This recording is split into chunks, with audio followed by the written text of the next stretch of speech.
Aidersonenfant.com.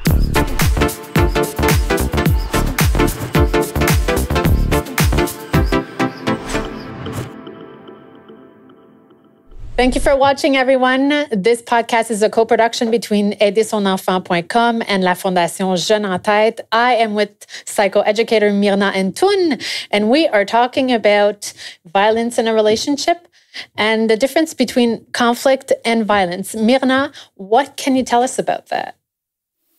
Okay, so a conflict is a natural part of a relationship, okay? It arises when we have differences in opinions, in needs, in desires. It's important to keep in mind that not all conflicts are harmful or negative.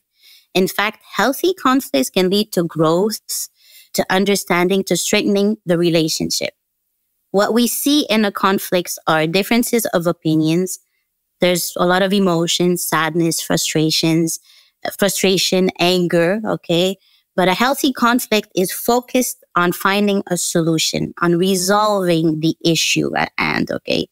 There's communication, there's compromise, and there's mutual respect, even in the heat of the moment where our emotions are all over the place, okay? However, when we talk about violence, here there's a use of force, there's a power control, that you want to exert your power over the other person, all right?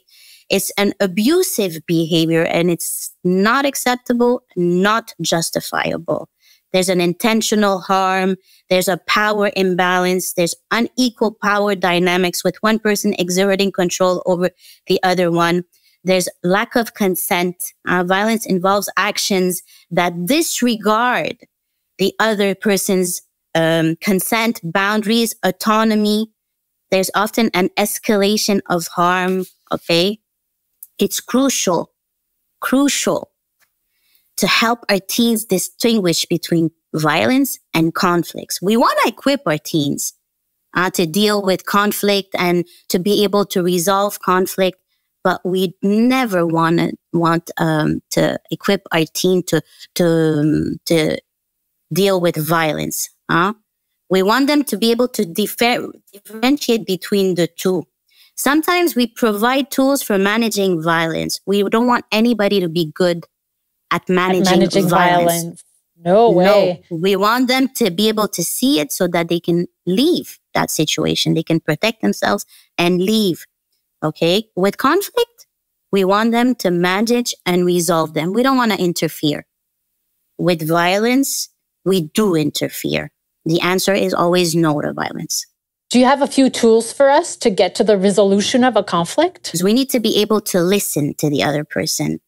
Truly listen. And not be listening and trying to already prepare my answer to them. I'm listening. I'm not interrupting them. I want my teen to be able to be empathetic, to be able to put themselves in the other person's shoe. To be able to express their own thoughts, their own feelings, to affirm themselves in that situation, to compromise. We can't always have it our way. To be able to compromise and also to stay respectful in the midst of the heat of it all, okay?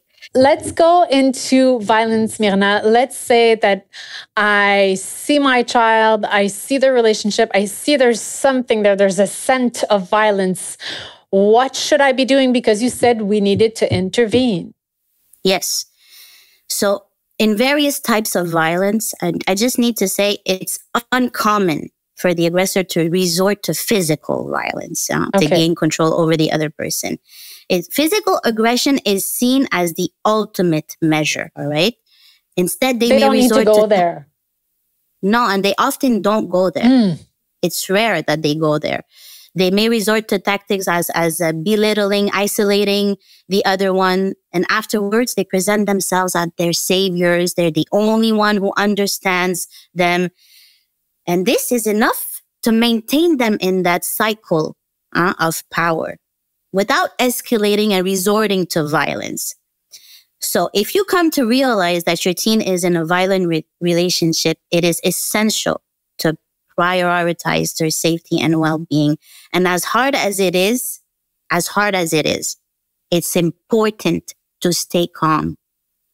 to stay calm and supportive when discussing the situation with your teen. So I need parents to know if it's not possible for you because it brings out all kinds of emotions, then find somebody with who it is possible. Because if it does that to you and you still go into that conversation, you will not like the outcome. You will not. And you will not get the results that you're looking for. There's going to be a wall that's going to come up, and there's not going to be a place for discussion or to even get to a solution. Okay. So to stay calm, validate their experience. It's crucial. We often skip that part. We need to validate their situation without blaming or shaming them. Okay. Because that can further bring them into isolate themselves and hinder their willingness to seek help. We want to ensure their immediate safety if need be. Take immediate action to ensure their protection if necessarily, involve the authorities. Seek professional help if needed. Offer empathy, understanding, emotional support throughout the whole process. It's going to take time, okay? And I need parents to also know that they can educate themselves on domestic violence. The more they will know, the more they will be able to support their teen, okay? This whole process really needs to be done in a supportive approach. If you're confrontational, if you are emotionally wired, don't do it. If they don't want to talk to you, well, here are Tête, Jeunes, here is SOS Violence Conjugale, here is violence.ca. You don't want to talk to me? Fine. This is fine. This is who you can reach. And you'd be surprised as to how many teens actually use these resources. Let's say our teenager is in a domestic violence situation. What would be the impacts of that situation on his mental health if it lasts, per se? Well, the impact of violence can vary depending on the situation and on the support available. Okay?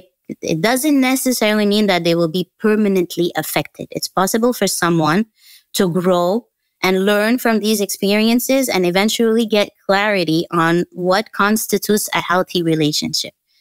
However, we also know that the impact of violence can be significant. Anxiety, depression, low self-esteem, difficulty in relationships, behavioral problems, academic difficulties, substance abuse, self-harm. But like I said, it's not necessarily a life sentence. How important is it for us as parents who happen to be in a relationship to be good models for our child in terms of, them being eventually in a good relationship? That is the base. Uh-oh. And it is the base. So our kids, our teens, they see us. They so see us. They observe us. And especially in adolescence, they see all the little incoherences, right? So they learn so much more by what they see us do than by what we tell them to do. So we have to embody, we have to embody what it is that we are asking them to do. That is what role modeling is, truly. Mirna, thank you so much. This has been very, very insightful. In the next segment, we will talk about breakups. Those first heartaches, those are hard times to go through. Keep watching. Yes.